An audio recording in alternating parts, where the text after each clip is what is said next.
Hi guys, thanks for joining us and welcome to this week's episode of 90 Second Gospel.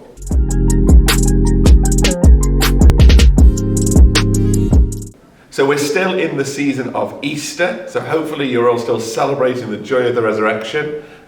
We're also in May, which is the month of Mary, which is why we're filming next to this statue of Mary. This Sunday's Gospel comes from John's Gospel again. It's John chapter 15 verses 9 to 17. So if you want to have a read of that before we get started, then please do. So as usual, I've got 90 seconds to tell you a little bit about this week's Gospel, why it matters and what impact it can have on your life this week. So without further ado, let's go. So this week's Gospel is really quite incredible, really. It's important to remember that Jesus is God. That's a good starting point. Because Jesus is talking in this gospel about how we can be friends with him. Now that's not someone dumbing down the language. Jesus spoke to his disciples and said, "You are my friends."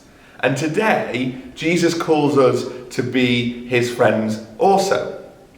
And how do we do that? Well, Jesus says that those who reside in him, those who follow his ways, those who act like him, are close to God. Those who love other people, Jesus is friends with.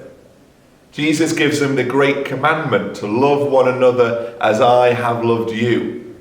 To go the extra mile for people. You know, Jesus says the Son of God will lay down his life for his friends. Jesus is giving us an incredible example, but he's also calling us to respond in the same way that he responded to the world, with love. Now this week is Mental Health Awareness Week.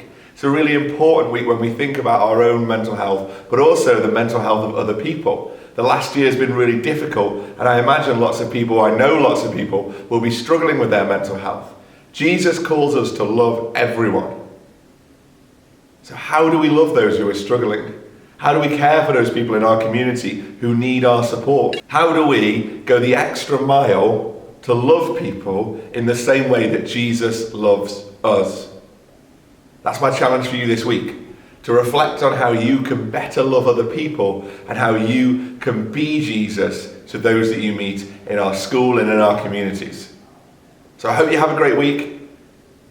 Don't forget to love people in the way that Jesus loves you, and you too will be a friend to Jesus. See you soon. Goodbye.